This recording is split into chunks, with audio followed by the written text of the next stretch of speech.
বাংলাদেশ জাতীয়তাবাদী দলের সম্মানিত সাধারণ সম্পাদক, মিঠাপুকুর উপজেলার খ্যাতিমান রাজনীতিবিদ জনাব মোতাহারুল ইসলাম নিক্সন পাইকার সাহেব অনুপস্থিত রয়েছেন। বিশেষ অতিথি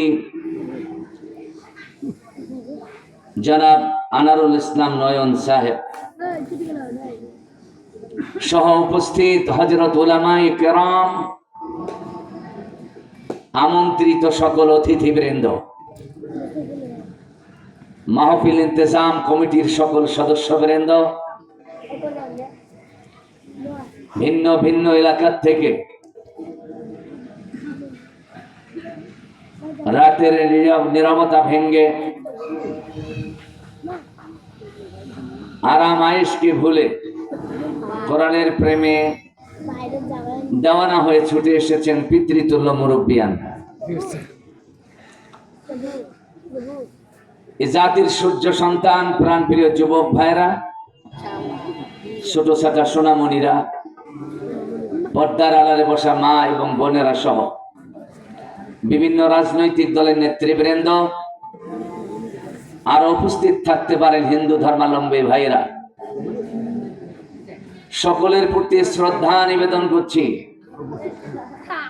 হৃদয় নিংড়ানো ভালোবাসা মিশ্রিত সালাম আপনাদের খেদমতে আরেকবার পেশ করছি। সমস্যারে জবাব দিবেন এই আশাবাদে বলছি, আসসালামু আলাইকুম ওয়া রাহমাতুল্লাহি ওয়া বারাকাতুহু। মহান আল্লাহ সুবহানাহু ওয়া তাআলার আলিশান দরবারে লাখো কোটি শুকর এবং সুজুদ এই জন্য আদায় করছি, যেহেতু আমাদের জীবন তার কুদরতি হাতের মুঠোয়। ঠিক কিনা বলেন বাবা? তিনি করুণা করেছেন, দয়া করেছেন, আমাদেরকে এই মাহফিলে কবুল করেছেন। আলহামদুলিল্লাহ বলেন। তিনি ইচ্ছে করলে এখানে না নিয়ে এসে আপনাকে কবরস্থানে বাড়াইতে পারতেন। যে আল্লাহ এত বড় দয়া করলেন, সে আল্লাহর প্রতি প্রশংসা আদায় করতে মন চায়। সকল কণ্ঠগুলো একত্রিত করে আসুন, সে আল্লাহ শুকর আদায় করি, একসঙ্গে বলি আলহামদুলিল্লাহ। প্রিয় নেতা, প্রিয় রাসূল, সকল অনাদর্শের মুখে যার আনিত আদর্শ বিশ্বের অসভ্য মানুষগুলোকে সভ্যতা শিক্ষা দিয়েছে,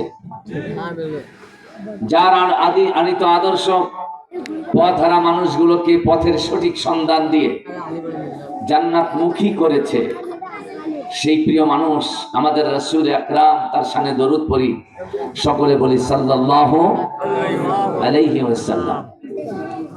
সম্মানিত উপস্থিতি, আমার পূর্বক্ষরে আমার ভাই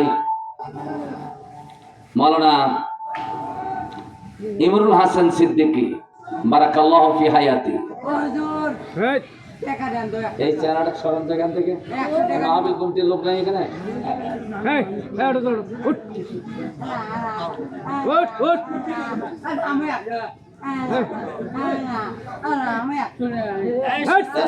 তাড়াতাড়ি দিয়ে শোনা যায়।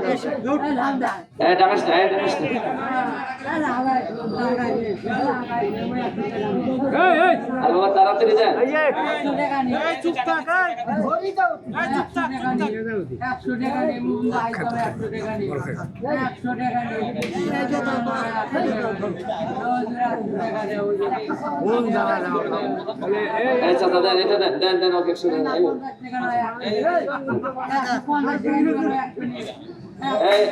একটা লাঠি নিয়ে আসেন, একটা লাঠি নিয়ে আসেন।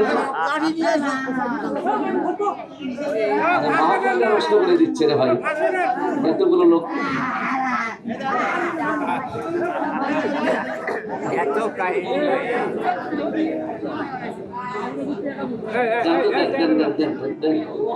আর বলতেন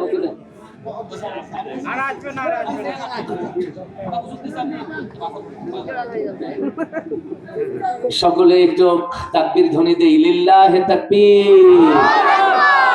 সবাই দেননি? সবাই দিয়েছেন? মাঝে মাঝে বাদ গেছে। আমি না দেখলেও আমার আল্লাহ তো দেখতেছে কে তাকবীর দিচ্ছে আর কে দিচ্ছে না। কথা বলেন ঠিক কি না? আপনি যদি বলেন ভাই আমি তাকবীর দিব না, কেন দিবেন না? কোরআনের যে আয়াত দিয়ে নামাজ পড়া ফরজ, কোরআনের ওই আয়াত দিয়ে তাকবীর দেওয়াও ফরজ। আপনি যদি তাকবীর দেন না, না দিতে চান, তাহলে আল্লাহর দেওয়া খাবার আপনি খাবেন কেন? আল্লাহর জমিনে আপনি বাস করবেন কেন? আল্লাহর দেওয়া অক্সিজেন ব্যবহার করবেন কেন? কথা বলেন। খালাকাল ইনসান আল্লামাহুল, বলেন বলেন, খালাকাল ইনসান আল্লামাহুল। মানুষ সৃষ্টি করেছেন যিনি, কথা বলাও শিক্ষা দিয়েছেন আপনার বাবা না, আপনার মা না, আপনার নেতা নেত্রী না, আমার আল্লাহ আপনাকে কথা বলা শিক্ষা দিয়েছেন। ওই আল্লাহ ইচ্ছে করলে আপনার কথা বলার ক্ষমতা কেড়ে নিয়ে আপনাকে বোবা বানায় দিতে পারেন, পারে না? পারে না? তাহলে সেই আল্লাহর নামে জোরে তাকবীর দেওয়া দরকার আছে না নাই? একটু জোরে বলুন তো, নারায়ে তাকবীর। আরেকবার পিছন থেকে জোরে আওয়াজ হবে, লিল্লাহি তাকবীর। আল কোরআনের আলো সারা বিশ্বে জ্বলো। আলহামদুলিল্লাহ, পাগলার পাগলামিটা দূর হয়ে গেছে না? আলহামদুলিল্লাহ। আমার ভাই ইমরুল হাসান সিদ্দিকী, সেই 2006-07 সাল থেকে তার সঙ্গে পরিচয়। মাহফিলের সঞ্চালক ভাই বলেছেন মিঠাপুকুরের এমন কোনো ইউনিয়ন বাদ যায়নি আমি ফখরুল ইসলাম হাদি আমার পদচারণা হয়নি। মাঝখানে আমি হারিয়ে গিয়েছি, এ কথাটা উনি ভুল বলেছেন। আমি হারিয়ে যাইনি, আমাকে হারিয়ে দেওয়া হয়েছে। কথা বলেন ঠিক কিনা? সুদীর্ঘ 17 বছর রাম বামপন্থীরা ক্ষমতায় আসার পর থেকে মিঠাপুকুরের মাটি মানুষ থেকে আমাকে বিচ্ছিন্ন করে দেওয়া হয়েছে। আপনাদের 7 নং লতিফপুরের চেয়ারম্যান সাহেব, উনি একটা মাহফিলে, আমার মাহফিলে বলেছেন, সম্মানিত ভাইরা, বর্তমান বাংলাদেশের আদর্শ হচ্ছে ধর্মনিরপেক্ষ মতবাদ।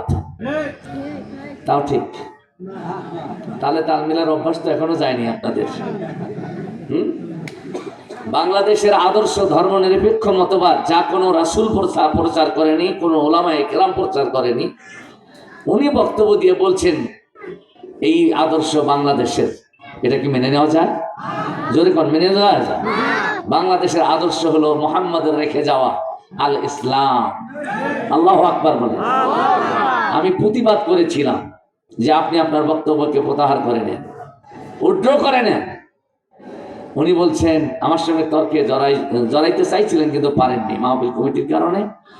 পরবর্তীতে মিঠাপুকুর উপজেলায় কয়টা ইউনিয়ন? 17টা ইউনিয়নের চেয়ারম্যানের সিগনেচার নিয়ে আমি রংপুর পুলিশ ট্রেনিং সেন্টারে চাকরি করি, মাস্টার রোলে আমার পুলিশের ধর্মীয় শিক্ষক হিসেবে নিয়োগ। ওইখানে ডিআইজি বরাবর উনি এই দরখাস্ত পেইড করে আমাকে ওখান থেকে জবরদস্তিমূলকভাবে বের করে দেওয়া হয়েছে।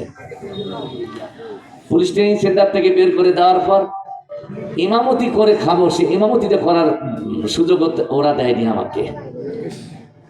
এবং মাহফিল করতে যে মঞ্চেই উঠেছি, যদি শুনেছে ফখরুল ইসলাম হাদি, পুলিশকে দিয়ে ওইখানে প্রেশার ক্রিয়েট করে আমাকে মঞ্চ থেকে নামায় দেওয়া হয়েছে। Excess is anything of very bad. বেশি উতালা ভালো, যেরকম বেশি উতালা ভালো।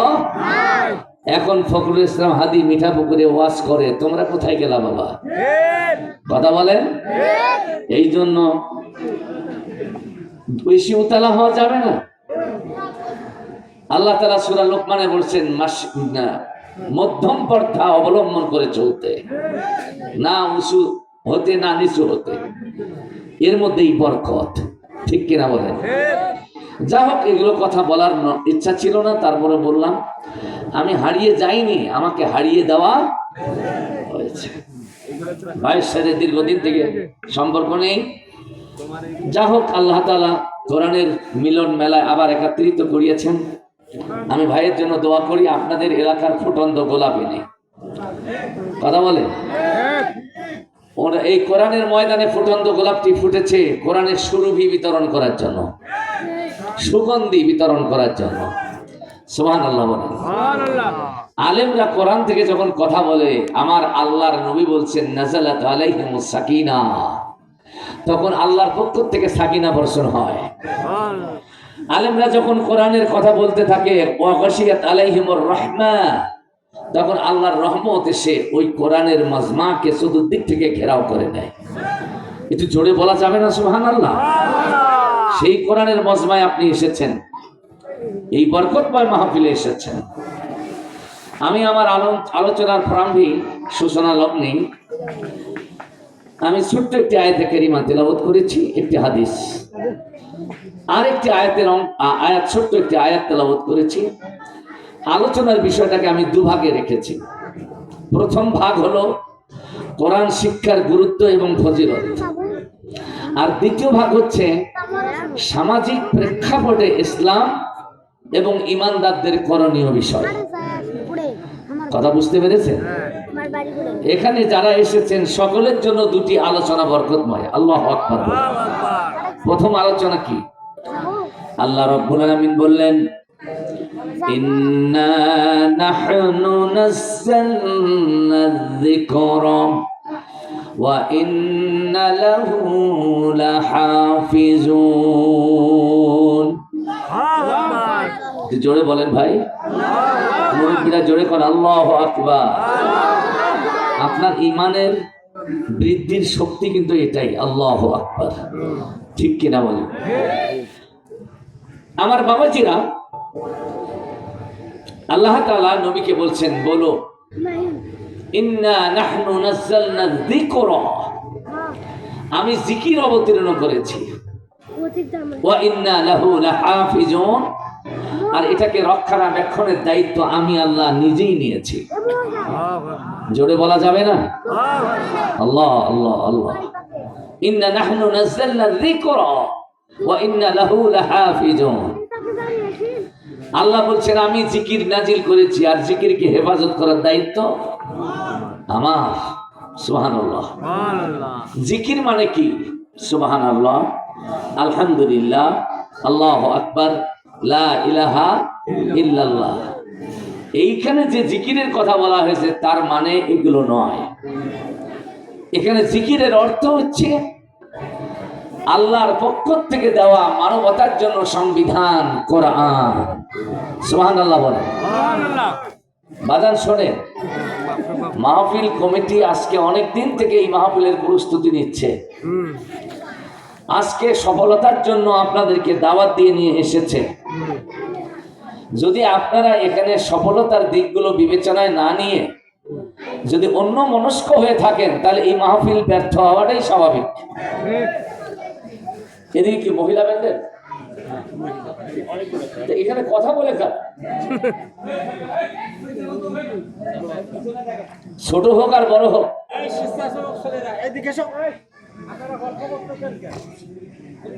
মাহফিলের আশেপাশে এই মাহফিলের পরিবেশ নষ্ট করার মতো কোনো কাজ যদি কেউ করে, তাহলে বুঝতে হবে এটার শরীরের মধ্যে আবু জেহেলের রক্ত ঢুকে গেছে। কথা বলেন ঠিক কিনা? আবু জেহেলের এজেন্ডা ছিল, আমার ভাই শেষে আয়াত তেলাওয়াত করেছেন, লা তাসমাউ লিহাদাল কোরআন ওয়ালগাউ ফিহি। তোমরা কোরআন তো শুনবাই না, বরং যেখানে শোনানোর আয়োজন হয়েছে ওইখানে গিয়ে গন্ডগোল করো, হট্টগোল করো। মোবারকবাদ জানে আপনাদের এলাকায় মাহফিলে কেন যেন দোকানপাট নাই। দেশের বিভিন্ন অঞ্চলে যাই, এই মাহফিলে যতগুলো লোক আসে এর থেকে ডবল, 3 গুণ, 4 গুণ, 5 গুণ লোক বেশি ওই দোকানপাটের মধ্যে গিয়ে আড্ডা মারে। আছে এখানে? ও বাবা, আচ্ছা থাক, এগুলো বসাইতে দিবেন না। তবে আল্লাহ যদি কোরআনকে রাষ্ট্র ক্ষমতায় কবুল করে, এগুলো বন্ধ হবে। কথা কোন ঠিক না? কোরআনের আলোচনাটা কোরআনেই শুনবে মানুষ। খাওয়া দাওয়া এগুলো চিন্তা ভাবনা কি রে বাবা? আমার বাবাজিরা, আল্লাহ রাব্বুল আলামিন নবীজিকে জানায় দিয়ে বললেন, নবী দুনিয়ার মানুষগুলোকে বলে দাও, ইন্না নাহনু নাযালনা যিকরা ওয়া ইন্না লাহু লাহাফিজুন। ও নবী, ওয়াজ করো, দুনিয়াবাসীকে জানাও আমি আল্লাহ তাদের কাছে জিকির নামে কোরআন নাজিল করেছি।